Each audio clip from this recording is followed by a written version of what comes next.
নমস্কার, আমি চিরঞ্জন, টিএসএনএল নিউজে আপনাদের স্বাগত। ধস আপনারা শুনেছেন, শিল্পাঞ্চলের বিভিন্ন জায়গায় ধস।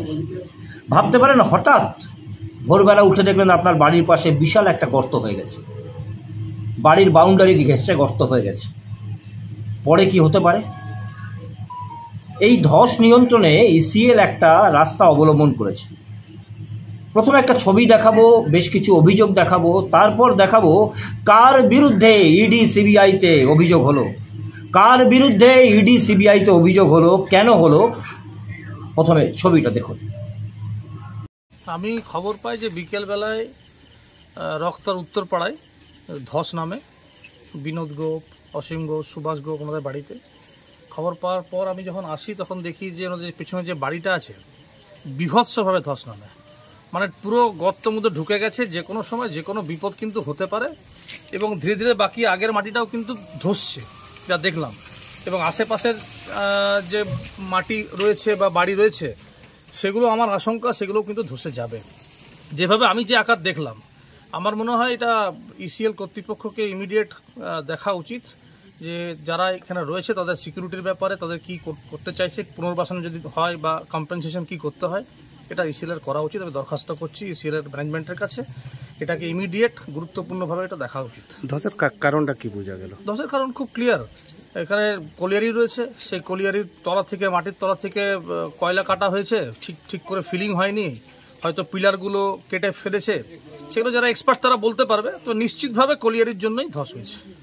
ইতিহাস বলছে শিল্পাঞ্চলে যখনই ধস হয়েছে তখনই কিন্তু মাটি ভরাটার চেষ্টা করেছে ইসিএল, এবং সেটা বালি এবং জল স্প্রে করে সেখানে মাটি ভরাট করা হয়েছে। এমতো অবস্থায় দেখা যাচ্ছে ইসিএলের কুনুস্তরিয়া এলাকা, সেখানে কিন্তু বালি তো রয়েছে, তার সঙ্গে রয়েছে স্পঞ্জ আয়রন কোম্পানি থেকে আসা বর্জ্য পদার্থ। কেউ বলছেন চারকোল, কেউ বলছেন অ্যাশ, তাই দিয়ে ভরাট করা হচ্ছে। এবং সরাসরি সেই জায়গার চিত্র আমরা দেখাবো যেখানে ভরাট হচ্ছে, এবং সেখানে ছবি তুলতে গেলে কিভাবে ইসিএল কর্মীরা বাধা দিচ্ছে সে ছবিও আমরা সরাসরি দেখাবো। রীতিমতো ভিডিও ডিলিট করে দিতে বলা হচ্ছে, কিন্তু কেন, কি রয়েছে রহস্য? দেখুন গোপন ক্যামেরায় কি চাঞ্চল্যকর তথ্য উঠে।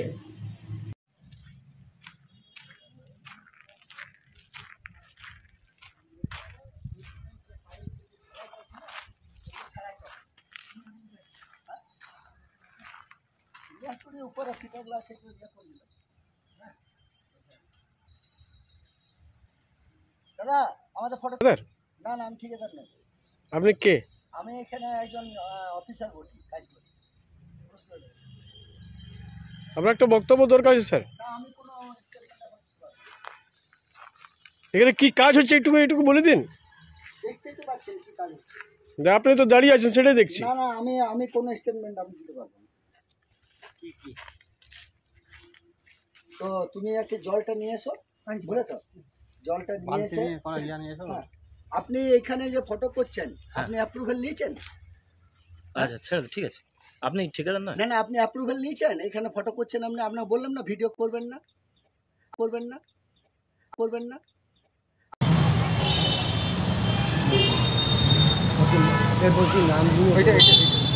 मेन मुंह है। हाँ, रुक जाइए।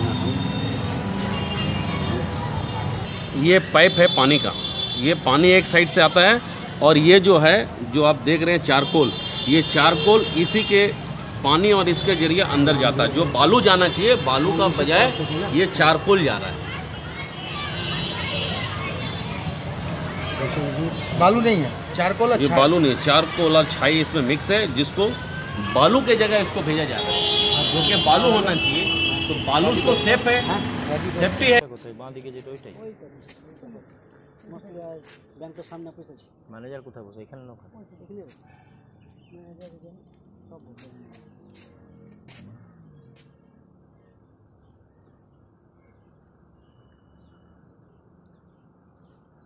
আমি জানতাম তোমার বালি জলের সঙ্গে প্রেসার দিয়ে যায়, গিয়ে ভরে, কিন্তু এই কালোটাকে এটা নিয়ে তোমার কমপ্লেন হয়েছে, সেই কারণে এসেছে। সাহেব বুঝবে, সাহেব বুঝবে, বড় সাহেব একজন সাহেব বুঝবে, আর জিএম সাহেব বুঝবে। কাজটা বোধহয় আসানসোলের কেউ করছে না, তার জানি না।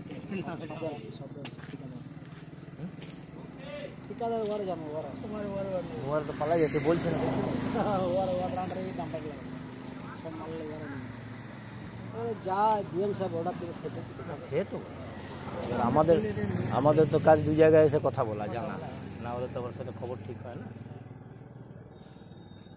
আগে দিয়েছিল বালি আর চারকোল রাস্তায় মানে বস্তা পৌঁছে এই মালটা আবার কালো হয়ে আবার বিরেন যাবে সেই মালটা। এই চারকোল তোমার পঞ্জায়রন থেকে আসে, এটা এমনি কোনো জায়গা থেকে আসে? কারখানা থেকে আসছে, ওই কারখানা থেকে তো আসছে,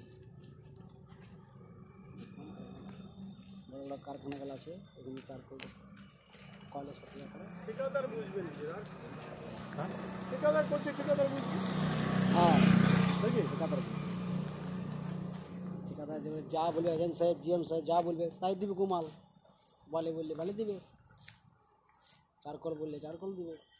এত বড় ঠিকাদারও 10টা দাম কাটামো কি দিয়ে ফলতে সাহেব চলে আসে তখন তাল মেরেছি সাহেব চলে আসে। না না দাম যাবো না সাহেব এখন বড় সব এখন 4 টাকা নিয়ে ঢুকে দিবে, হইলে না হইলে খবর লাগা।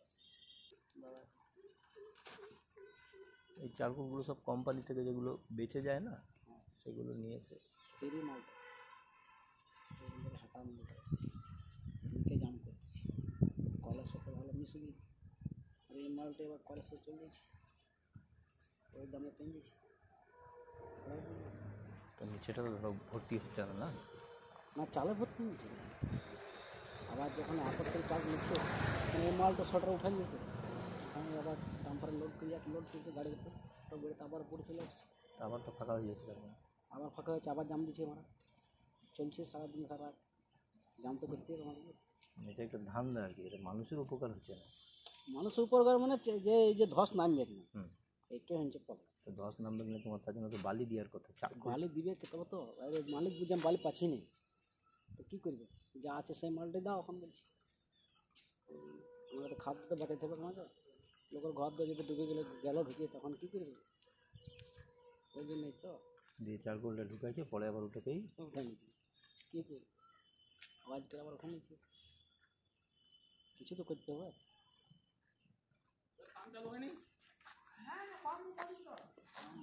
শুনলেন গোপন ক্যামেরায় চাঞ্চল্যকর তথ্য কি বলছেন যারা ভরাট করছে তারা, এবং তার সঙ্গে সঙ্গে ইসিএল কর্মী ক্যামেরার সামনে মুখ খুলতে চাইছেন না।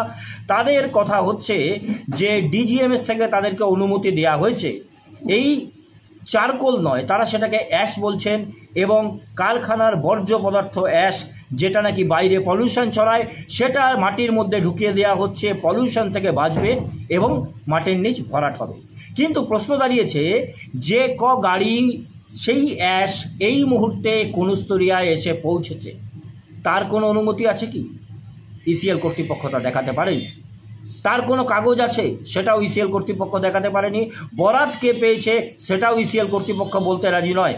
তবে সূত্রের খবর আসানসোলের কোনো এক ব্যবসায়ী এই কাজ করছেন, যার নাম উঠে আসছে শিল্পাঞ্চলের কোনো এক ব্যবসায়ী, যিনি বালিকে সামনে রেখে আর স্পঞ্জ আয়রনের অ্যাশকে দিয়ে মাটির নিচে ফাঁকা স্থান ভরাট করার চেষ্টা করছেন ইসিএলের সহযোগিতায়। প্রসঙ্গত কয়লা কাণ্ডে প্রচুর ইসিএলের আধিকারিক যারা জেল খেটেছেন, যারা বর্তমানে জামিনে রয়েছেন, তারপরেও এরকম একটা দুর্নীতির অভিযোগ। আমরা কিন্তু এই দুর্নীতির অভিযোগ করছি না, আমরা বলছি না কারা করছে কি বলছে তাও শোনাবো। कारण से आप दिए हैं? देखिए, हम लोग सीएम ममता बनर्जी जी को भी हम लोगों ने चिट्ठी भेजा है आज, और हमारे नेता राहुल जी को भी हम लोग इसको मेल कर रहे हैं आज, सीबीआई ईडी को भी मेल कर रहे हैं। कारण ये है कि हम लोग गूगल फ़ोटो हम लोगों के हाथ में है, जो खुद जाकर हम लोगों ने देखा है वहाँ पे कि किस तरीके से जो धस एरिया है, जो ईसीएल का जहाँ से कोयला निकलता है, तो वहाँ पे सभी कोई जानता है कि वहाँ पे बालू डालना चाहिए, लेकिन बालू नहीं डाल के ये चारकोल और छाई को मिक्स करके उसमें डाला जा रहा है। जो कितने ही 50-60 गाड़ी वहाँ पे फेंका हुआ है, जो पूरा खतरा है, जो वहाँ पे आसपास में जो घर वगैरह कितने बार आप लोगों ने देखा है कि कितने कुलवरी के आसपास जो धस हुआ है। तो आज फिर ये धस को फिर दोबारा ये लोग क्या करना चाह रहे हैं, आज इसी को लेके हम लोग डीएम साहब के पास में ये जमा किए हैं। हम लोगों ने डीएम साहब से पूछा है, डीएम साहब ने बोला है कि इसका हम एडीएम के जरिए हम बुलाएगा जीएम को, बुला के इसका जो भी होगा क्या है इंक्वायरी उसको किया जाएगा। কি নিয়ে আনবে? দেখুন, আজকে ডিএম সাহেবের কাছে আসার উদ্দেশ্য হচ্ছে একটা মানে 2 নম্বরই বলতে পারেন, বা আমাদের লাগছে যেটা হচ্ছে যে ইসিএলে যেটা কয়লা উত্তোলন হয় খোলামুখ খনি নয়, যে ইনক্লাইন থেকে, যে বিভিন্ন আমরা দীর্ঘদিন ধরে আসানসোল শিল্পাঞ্চলে জানি যে কয়লা উঠিয়ে সেখানে ব্যাকফিলিং করা হয় বালি দিয়ে। কিছুদিন আগে আমাদের কাছে খবর আসে 15-16 দিন আগে যে ইসিএলের বিভিন্ন এলাকায় হচ্ছে কি যে ওই ব্যাকফিলিংটা হচ্ছে স্পঞ্জ আয়রন কারখানার চারকোল এবং ছাই দিয়ে, যেটা বালি ফিলিংটা হচ্ছে সায়েন্টিফিক কারণ, তার জায়গায় এইটা দিয়ে করছে। আমরা কংগ্রেস দলের পক্ষ থেকে আমরা যাই সেটা দেখতে, গিয়ে দেখি হ্যাঁ ওখানে ছাই পড়ে আছে, বালি 2-4 গাড়ি মাত্র পড়ে আছে, কিন্তু 50 থেকে 100 ডাম্পার কমসে কম ওই চারকোল আর ছাইটা পড়েছিল। আমরা ফটো ভিডিও দেখতে পাচ্ছেন, আমরা সবই আছে, এখানে বালিও আছে পিছনে। তো আমরা এইটা জানার চেষ্টা করি যে এটা লিগ্যাল কি ইললিগ্যাল, তো ওনারা কোনো জবাব দিতে পারেনি ইসিএলের পক্ষ থেকে। তাই আজকে আমরা চিঠি করতে বাধ্য হলাম যে আসানসোলের বিভিন্ন এলাকা, হরিশপুর আছে, সংগ্রামগড় আছে, নিমচা আছে, ডিসেরগড় আছে, এগুলো ধসপ্রবণ এলাকা। আবার নতুন করে কি ধস করাবার জন্য আগামী দিনে যাতে আসানসোল আবার ধসে যায় তার ব্যবস্থা হচ্ছে। তাই আজকে আমরা ডিএম সাহেবের কাছে মাননীয় মুখ্যমন্ত্রী মমতা বন্দ্যোপাধ্যায়, এছাড়াও আমাদের নেতা রাহুল গান্ধীজিকে দিচ্ছি, সিবিআই, ইডি এবং সিএমডি সবার কাছে আমরা চিঠি পাঠাচ্ছি। আমরা জানতে চাইছি যদি এটা লিগ্যাল হয় তাহলে ঠিক আছে, যদি ইললিগ্যাল হয় যারা এই কাজের সাথে যুক্ত আছে তাদের বিরুদ্ধে যেন ব্যবস্থা হয়। শুনলেন সম্পূর্ণ খবর, সম্পূর্ণ বক্তব্য। পশ্চিম বর্ধমান জেলার যিনি জেলাশাসক তাকে ডেপুটেশন দেওয়া হয়েছে, জানানো হয়েছে মুখ্যমন্ত্রীকে, ইডি সিবিআইকে কপি করা হয়েছে, তাদের কাছে অভিযোগ জানানো হয়েছে। এখন দেখার এই অভিযোগগুলোর পরে প্রশাসন কী ব্যবস্থা নেয়, আদৌ এই অ্যাশ দিয়ে মাটির নিচের শূন্যস্থান ভরাট করা সম্ভব কিনা, বালি কেন পাচ্ছেন না, বালি কেন সেখানে দেওয়া হচ্ছে না, কেন সেখানে বিভিন্ন কারখানার বর্জ্য পদার্থ যাকে বলা হচ্ছে অ্যাবিউজ ম্যাটেরিয়ালস তা নিয়ে এসে ভরাট করা হচ্ছে, কি বলছেন ইসিএল কর্তৃপক্ষ, তদন্তে কে উঠে আসে সেটাই এখন দেখার।